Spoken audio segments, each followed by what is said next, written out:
Halo, assalamualaikum warahmatullahi wabarakatuh, sahabat sejarah misteri. Kali ini kita masih dalam server kisah-kisah misteri, teman-teman semuanya, dan ini adalah episode kedua. Nah, sejarahnya gimana? Untuk cerita-cerita sejarah gimana? Ya, nanti sejarah tetap karena ini adalah channel sejarah misteri. Jadi harus dong ada urusan sejarah, ada urusan kisah-kisah misteri juga kan gitu.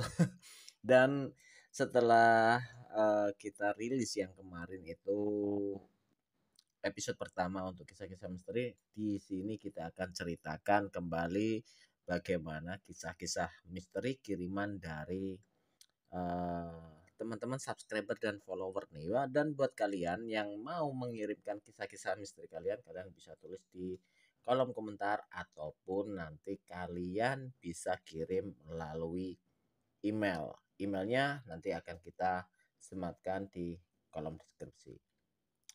Lalu hari ini kita akan membahas misteri seperti apa sih? Kisah misteri seperti apa? Ini adalah sebuah kisah yang dramatik, teman-teman semuanya. Ya, ada horor, ada romans.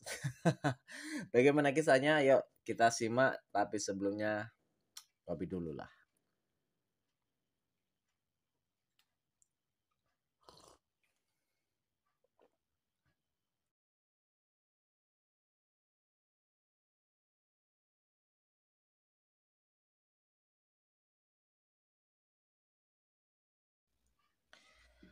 Kisah kali ini datang dari Mas Robi di Jakarta. Dan kejadian ini dialami Mas Robi itu tahun 2014 silam. Dan sekedar informasi teman-teman semuanya bahwa nama, tempat, dan semua kejadian, beberapa kejadian yang melibatkan nama-nama sudah kita samarkan untuk menjaga privasi dari narasumber. Mas Robi ini bekerja di sebuah perusahaan yang sangat besar, di Jakarta, dan apa ya, sudah cukup terkenal lah di Indonesia. Dan biasanya perusahaan dari Mas Robi ini bekerja samanya dengan BUMN nih teman-teman semuanya. Mas Robi ini ahli dalam IT. Nah, suatu ketika perusahaannya itu mengirimkan Mas Robi ke Riau nih untuk membantu pekerjaan yang ada di Riau sana. Dan Mas Robi tidak sendirian, dia ditemani dua temannya, yaitu yang satunya namanya Rita, yang satunya namanya Anton.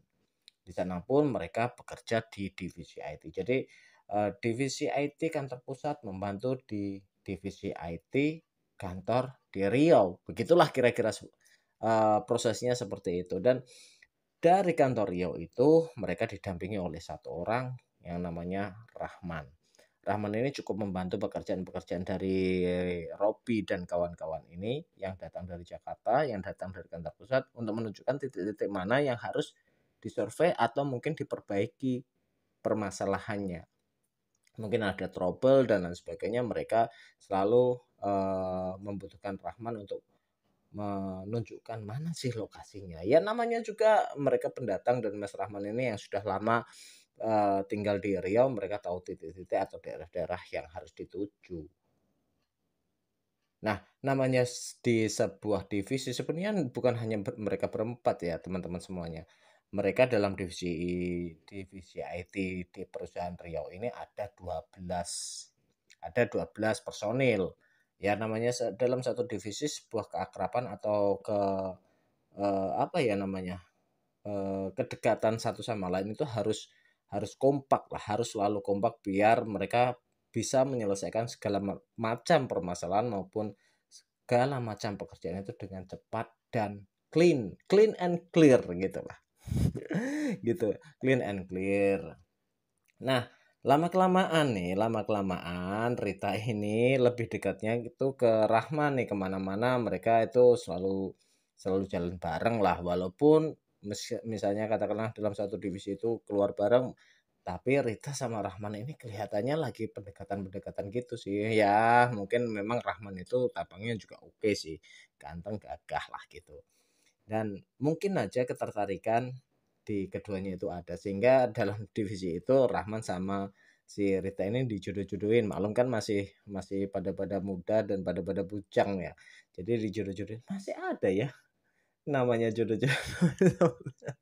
Ya entah itu serius atau entah itu untuk bercanda-bercanda itu, yang jelas mereka itu ya bisa menghidupkan suasana lah. Hingga suatu ketika 1 tahun berlalu,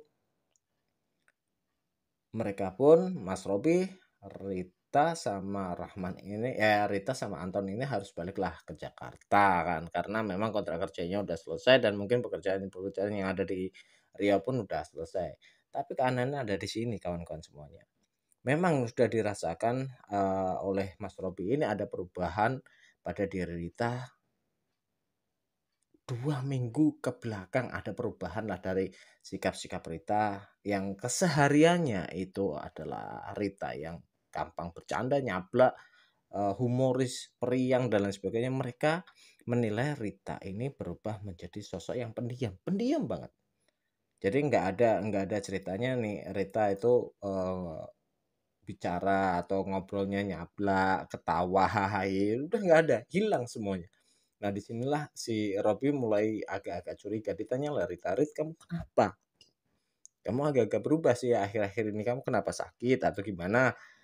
Nah, Rita pun hanya menjawab, "Nggak apa-apa, nggak apa-apa."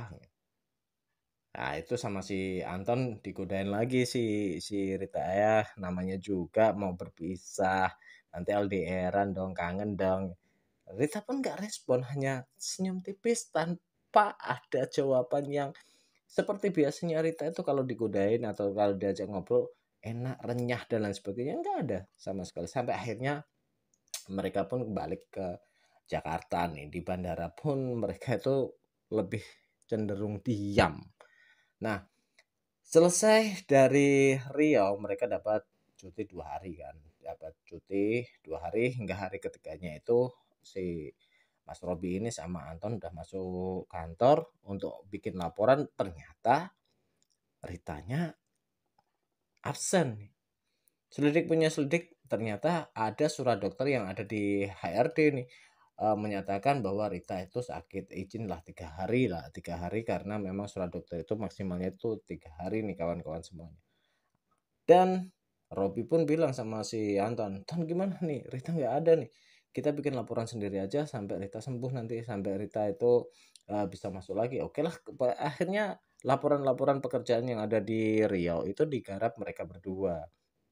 Mereka berdua sehingga sampai selesai nih teman-teman semuanya. Tunggu punya tunggu, ternyata dalam waktu 1 minggu itu pun Rita belum masuk kerja. Si Anton bilang sama si Mas Robi ini, "Rob, ini Rita nggak masuk-masuk nih. Gimana kalau kita tengok?" Mas Robi pun mengiyakan, "Oke lah nanti kita lepas kerja kita tengok lah." Sakit apa sih sampai segitu lamanya? Dan betul nih teman-teman semuanya, setelah lepas kerja itu mereka pun menengok Rita di rumahnya. Sampainya di sana sungguh terkejut mereka melihat kondisi Rita. Setelah sampai di rumah dipersilahkan masuk untuk menengok Rita sama mamahnya nih, mamahnya itu mempersilahkan masuk, mereka berdua itu di kamar depan karena memang itu Rita ternyata di apa ya, dirawat di kamar depan. Kamar depan ini kamar tamu sih kawan-kawan, bukan kamarnya Rita sendiri tapi memang kamar tamu. Begitu masuk kamar apa yang dilihat? Rita bukan seperti yang mereka kenal nih kawan-kawan. Rita yang cantik, periang, ya bisa dikatakan lah, bisa dikatakan Rita ini punya everything. Wajahnya oke, kulitnya oke, sifatnya pun oke, menurut mereka lah ya, menurut Mas Robi ya. Paling enggak ini menurut Mas Robi bilangnya seperti itu. Ya cantik, ya putih, ya periang, nggak jamet lah, macam-macam lah gitu. Dia melihat ketika masuk ke kamar, Mas Robi dan Anton ini melihat Rita itu seperti sosok yang lain. Kenapa? Karena di tempat tidur itu pandangan Rita itu betul-betul kosong. Dan sesekali mereka melihat darah itu keluar dari telinga dan hidung Rita. Darahnya darah seger nih, darah-darah yang merah kental itu keluar dari telinga dan hidung. Akhirnya si Robi tanya dong sama mamanya, "Tante, kenapa Rita seperti ini? Sudah dibawa ke dokter? Apa kata diagnosa dokter. Robi tanya lah ke mamanya Rita ini. Ya sejak pulang dari Riau kemarin Rita mengeluhkan nggak enak badan. Sampai suatu ketika malam-malam itu Rita itu muntah darah. Banyak banget lah. Hingga akhirnya kita langsung masukkan ke UGD selama 3 hari, dirawat di UGD, dan akhirnya dikembalikan atau diperbolehkan pulang untuk rawat jalan. Dan diagnosa dokter sih kemungkinan Rita kecapean karena tidak ada penyakit yang serius di hasil pemeriksaan di Rita ini. Gitu teman-teman semuanya. Dan setiap kali terutama di malam hari itu Rita lebih sering teriak-teriak nggak jelas, jerit-jerit nggak jelas, pandangannya kosong, darah sering keluar. Mendengar cerita mamanya Rita, Robi sama Anton ini sampai melongo. Kenapa ini Rita ini? Kan gitu. Kenapa? Enggak, Anton nyeletuk. Tante, kenapa nggak dibawa ke alternatif? Dan mamanya bilang, entarlah kalau memang perawatan secara medis ini tidak ada perubahan. Di situ mereka ngobrol-ngobrol sampai panjang lebar dan mereka pun tidak menyangka Rita jadi seperti ini. Hampir 2 jam mereka menengok Rita hingga akhirnya mereka pamit pulang. Hari pun berlalu nih teman-teman semuanya. Mereka itu si Anton sama si Robi ini ya bekerja seperti biasa, menjalani hari-hari seperti biasa tanpa Rita. Hingga pada suatu hari, pada suatu ketika itu perusahaan atau manajemen itu membuat keputusan yang iya, mungkin wajar, tapi membuat Mas Robi sama Anton ini sedikit shock ya, karena manajemen harus mengeluarkan Rita dari perusahaan karena memang tidak pernah masuk, karena sakit. Hingga akhirnya sepakatlah mereka itu untuk menjenguk Rita lagi ya, menjenguk Rita lagi. Dan setelah beberapa minggu dari mereka menjenguk Rita pertama, dan ini adalah mereka menjenguk Rita yang kedua, perubahannya sangat drastis. Tubuh Rita itu kurus kering hingga seperti apa ya, wajahnya itu hampir hampir nggak ada daging lah, tinggal kulit sama tulang. Bahkan wajahnya Rita yang segar cantik itu hampir seperti menyerupai tengkorak, hampir seperti menyerupai tengkorak saja. Ini yang membuat mereka prihatin ya. Anton sama Robi sama Anton ini melihat kondisi Rita ini prihatin. Dan Robi mengatakan, tante, ini penyakitnya Rita ini sepertinya penyakit yang tidak biasa. Cobalah untuk diobatkan secara alternatif. Dan jawabannya mamanya Rita, sudah. Beberapa waktu kemarin kita coba datangkan Ustadz untuk ruqyah. Jangan-jangan Rita kenapa-napa waktu di Riau atau mungkin perjalanan ke sini atau gimana.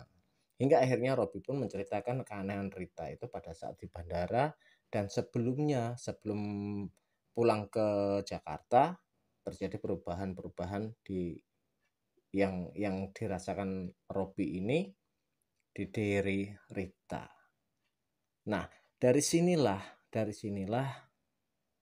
yang membuat mamanya Rita ini semakin yakin ada yang nggak beres nih, ada bukan penyakit medis nih. Nah, dari situlah mamanya Rita ini berencana untuk intensif untuk melakukan ruqyah. Dan dari jengukan yang kedua itu Anton sama Robi itu adalah jengukan yang terakhir juga. Karena setelah itu Robi pun ternyata ditugaskan oleh perusahaannya itu ke Tuban nih teman-teman semuanya. Ke Tuban untuk dinas ke Tuban, nggak tahu nih kalau kontrak kerjanya itu sama sih 1 tahun, tapi hanya saja pada saat itu si Robi ini sudahlah, memang kalau memang uh, harus ke Tuban ya sudah ke Tuban, nggak bisa jenguk Rita lagi. Sekaligus di situ si Robi pamitan pada Rita sama mamanya. Ya namanya sahabat kan, namanya sahabat ya, dia bilang, Rit, aku mau ditugasin di Tuban nih, kamu baik-baik ya, gitu lah tante, semoga Rita cepatlah sembuh, diangkatlah penyakitnya. Nah, Suatu ketika nih, Mas Robi ke Tuban Mas Robi ke Tuban, di sana itu feelingnya udah nyaman lagi lah, udah lupa lah yang namanya Rita bagaimana keadaannya. Hingga suatu ketika itu Mas Robi ada feeling feeling kurang enak. Akhirnya dia WA nih sama Rita, "Rit, gimana kabarmu? Udah sembuh apa belum?" Lama banget nggak dijawab kan. Beberapa hari nunggu, hanya centang biru, hanya dibaca. Beberapa kali di WA juga sama si Robby ini, "Rit, pokoknya dia cerita lah kondisinya dia ke di waktu tugas di Tuban itu bagaimana ke Rita." Dan itu hanya di Rit. Mungkin Mas Robby ini menyadari bahwa yang baca mungkin itu mamahnya atau papahnya atau mungkin adiknya juga. Dan disitulah selalu diceritakan intensitas WA, walaupun nggak dibaca, Mas Robby ini selalu intensitas WA, tanya kabar, menceritakan pengalamannya atau kerjaannya yang ada di Tuban, mendoakan Rita biar segera sembuh. Itu intensitasnya tinggi lah, paling nggak seminggu 2 kali 3 kali, pokoknya walaupun nggak dijawab sih kirim aja gitulah, kirim aja WA-nya.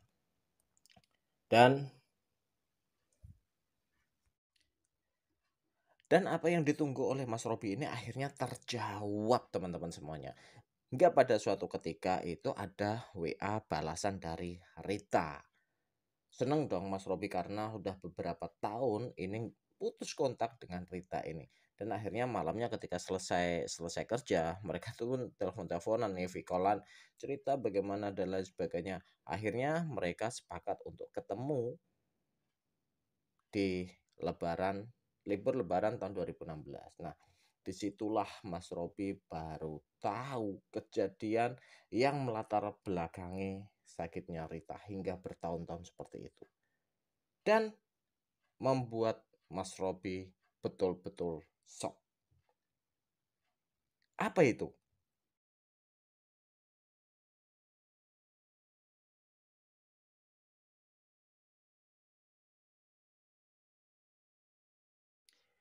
Singkat cerita, mereka pun akhirnya ketemu lebaran di tahun 2016 ini. Kebetulan Mas Robby itu mudik ya, bukan mudik sih ya, dari Tuban ke Jakarta ke tempat asalnya karena ada liburan, dan mereka pun akhirnya menyempatkan waktu untuk ketemu dan ngobrol panjang lebar itu di sebuah kafe. Nah, di situlah Rita cerita bahwa Rita pun tahu bahwa penyakitnya ini juga bukan penyakit medis nih kawan-kawan semuanya. Itu merupakan penyakit-penyakit non medis. Dan di situ Rita cerita ketika pulang dari Riau, di situ waktu sampai di rumah nih, waktu sampai di rumah itu Rita merasakan tubuhnya itu merasa panas. Dia merasakan tubuhnya panas hingga beberapa kali itu dia mutah. Mulai dari mutah biasa sampai mutah darah. Sehingga keluarganya pun berinisiatif membawa Rita ke rumah sakit nih. Setelah di opnam di rumah sakit selama 3 hari, dokter menyatakan bahwa Rita ini baik-baik saja. Mungkin hanya stres dan kelelahan akibat banyaknya pekerjaan, dan akhirnya pun Rita dibawa pulang. Tapi sesampainya di rumah pun Rita tidak mengalami perkembangan atau perbaikan kesehatan yang signifikan. Justru tambah parah. Ya, justru tambah parah nih kawan-kawan semuanya. Beberapa kali Rita setiap malam itu menjerit-jerit nggak karu-karuan. Itu ceritanya dari keluarganya ya, karena pada saat itu pun Rita nggak merasa dia menjerit, karena untuk menggerakkan tubuhnya aja pada saat itu Rita sudah mulai mulai apa ya, mulai kaku lah, susah betul menggerakkan badannya. Dan hingga akhirnya pada suatu malam nih, tanpa sepengetahuan orang tuanya, si adiknya Rita ini namanya Bram, ini entah dari mana, entah dari gurunya atau mungkin kiainya, tanpa sepengetahuan keluarga itu Bram memberikan pengobatan alternatif seperti air jampi-jampi atau air doa kepada Rita. Oleh gurunya itu atau oleh guru spiritualnya itu, Bram itu dibawain satu botol air yang mana air itu harus ditumpahkan di tempat Rita berbaring atau kasurnya Rita. Nah, di situ nanti dilihat apakah ada sesuatu yang aneh keluar dari tubuh Rita atau mungkin ada sesuatu yang aneh terhadap sikap dan perilaku Rita ketika ditumpahin air itu. Nah, betul aja teman-teman semuanya. Pada malam yang sudah ditentukan nih, Bram ini sengaja menumpahkan air yang didapat dari gurunya itu ke ranjangnya Rita. Enggak butuh waktu lama nih. Setelah ditunggu 5 sampai 10 menit di situ Rita berteriak-teriak sambil mengejang-ngejang, matanya melotot hingga akhirnya keluar juga darah dari mulut, hidung dan juga telinga Rita. Sontak aja karena Rita ini teriaknya keras, ini satu keluarga itu bangun, bapaknya Rita maupun ibunya Rita sambil melihat kondisinya. Disitulah Bram menceritakan bahwa dia habis dari orang pintar atau kiai atau guru spiritual yang minta tolong nih. Bram itu minta tolong kepada orang itu untuk mengobati kakaknya kan gitu, karena Bram pun curiga bahwa Rita ini bukan menderita penyakit medis. Nah, disitulah akhirnya oleh pihak keluarga disimpulkan oleh kejadian-kejadian yang sudah dialami Rita ketika disiramkan air doa itu, menyimpulkan bahwa Rita itu memang tidak sakit secara medis. Akhirnya beberapa kali Rita itu oleh keluarga itu diruqyah nih teman-teman, diruqyah beberapa kali, namun ternyata memang tidak kunjung sembuh juga. Memang tidak kunjung sembuh juga hingga pada suatu ketika Bram pun akhirnya kembali lagi ke orang tua ini, orang orang pintar inilah, kiai atau guru spiritual lah gitu. Karena tidak dijelaskan ya di ceritanya, itu tidak dijelaskan apakah ini seorang guru spiritual atau kiai dan sebagainya. Nah, di situ oleh guru spiritualnya Rita itu harus dibawa ke pantai, ke laut lah. Harus direndam ke air laut sambil dibacakan doa-doa yang sudah dibawakan kepada si Bram ini. Alhasil keluarganya pun itu menuruti apa yang disarankan oleh guru spiritual ini. Dibawalah Rita itu ke laut. Cuma lautnya mana? Nggak tahu nih guys. Lautnya apakah laut selatan, apa laut utara? Nggak tahu. Nah, di situ beberapa kali terapi di air laut sambil dibaca doa-doa ini, walaupun tidak drastis, tapi memang ada sedikit perubahan. Misalnya darah tidak lagi keluar dari telinga, mulut atau hidungnya Rita. Tidak sesering dulu. Tidak sesering dulu. Seperti yang kita tahu sebelumnya waktu nengok Rita, si Robby sama Anton pun melihat bahwa Rita pun sering mengeluarkan darah secara tiba-tiba melalui melalui mulut, melalui mulut, hidung sama telinga kan gitu teman-teman. Ini durasinya sudah mulai berkurang.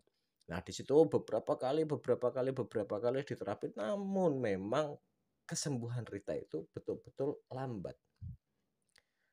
Walaupun oleh pihak keluarga juga melakukan ruqyah secara teratur ya. Ruqyahnya juga teratur, terapi ke lautnya juga teratur. Nah, pada suatu ketika si Rita ini seolah-olah bermimpi. Bermimpi ketika dia dalam mimpinya itu mendengar sebuah dengungan yang betul-betul keras. Dengungan yang betul-betul sangat mengganggu pikirannya pada saat itu padahal dia bermimpi. Seperti ribuan bahkan jutaan tawon itu ada di telinganya. Hingga dia dalam mimpinya itu memukul-mukulkan telinganya itu di batu sampai berdarah-darah. Intinya dalam mimpi itu Rita betul-betul menderita karena mendengar dengungan ribuan atau jutaan tawon ini yang begitu keras di telinganya. Sampai akhirnya tanpa dia sadari dia membacakan banyak sekali ayat-ayat dari Al-Quran untuk mengurangi penderitaannya yang diakibatkan suara dengungan itu. Dan dalam hatinya dia pasrah, ya Allah, kalau memang ini sudah jadi akhir jalanku, aku ikhlas. Dalam mimpinya Rita mengatakan itu. Hingga pada suatu ketika, pada saat itu masih dalam mimpi ini teman-teman semuanya.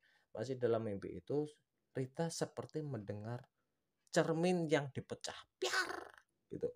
Cerminan yang jatuh atau dibanting ke lantai hingga hancur berkeping-keping, piur gitu. Sampai akhirnya dalam posisi itu Rita akhirnya terjaga, terengah-engah, dan di situ dia melihat Bram yang masih setia nunggu tidur di bawah ranjangnya Rita. Dilihatnya adiknya itu akhirnya dibangunin. Dibangunin lah Bram. Rita ceritakan seperti itu. Dibangunin, Bramnya dibangun, "Kamu ngapain tidur di lantai?" Melihat kakaknya sudah bicara seperti itu, suweneng minta ampun itu. Si Bram itu suweneng sekali. Artinya apa? Artinya sudah ada tanda-tanda kesembuhan. Walaupun secara fisiknya Rita betul-betul masih jauh dari Rita yang normal. Karena apa? Karena selama hampir 1,5 tahun Rita menderita penyakit itu, tubuhnya kering, kurus. Makanya kemarin waktu hanya dalam tempo 1 minggu atau 2 minggu ketika Anton sama Robby menjenguk aja, Rita sudah tambah kurus. Dan ini makin tambah kurus. Di malam itu pun Bram akhirnya membangunkan kedua orang tuanya, mengabari bahwa Rita sudah bisa bicara. Karena selama sakit itu Rita sama sekali nggak bisa bicara. Ketika setelah pulang dari rumah sakit, terjadi serangan, Rita sudah benar-benar tidak bisa bicara. Disitulah pelan tapi pasti dengan kesabaran keluarganya, Rita dipulihkan secara mental maupun fisiknya. Di situ Robby bertanya, apa yang menyebabkan kamu kena penyakit seperti itu? Dan Rita pun menjawab, guna-guna. Robby kaget mendengar jawaban dari Rita. Wah gitu. Terus siapa yang berani guna-guna kamu? Kok tega-teganya berani mengguna-guna kamu? Emang kamu salah apa? Rita pun menjawab, iya, menolak cinta. Langsung dong Robby terus mikirnya, jangan-jangan Rahman yang melakukan ini. Dia pun sasarannya ke Rahman karena selama di Riau tadi kan Rita ini dekat banget sama si Rahman. Si Rita pun akhirnya menggeleng, enggak, Rahman itu orang baik kok. Di situ aku dekat dengan Rahman karena juga menghindari orang yang suka kepadaku. Sudah menyatakan cinta tapi kutolak, dan juga ketika di Riau menyatakan lagi dan aku tolak lagi. Disitulah Robby melongo. Siapa? Rita pun menjawab, Anton. Nah, disinilah Robby betul-betul shock kawan-kawan semuanya. Ternyata apa iya Anton yang sampai tega menyakiti temennya sendiri sampai seperti itu karena kecewa. Nah, di situ pun Rita menceritakan bahwa selama bekerja dan selama uh, bekerja sama ya di satu divisi itu, Anton sudah menyatakan perasaannya itu sampai 3 kali. Yang pertama pada saat mereka awal-awal masuk di perusahaan itu di tahun 2010, yang kedua ketika mau berangkat ke Riau, dan yang terakhir itu waktu di Riau. Coba ditembak lagi dan ternyata memang Rita nggak suka. Rita nggak suka gitu. Nah, dari situlah apa yang menjadi rahasia selama ini terungkap. Robby pun benar-benar nggak habis pikir sampai hatinya Anton memberikan guna-guna yang sangat-sangat kejam seperti itu dan hampir mencelakai nyawa, hampir mengambil atau merenggut nyawa si Rita ini. Dan dikejarlah oleh Robby. Jangan-jangan bukan Anton.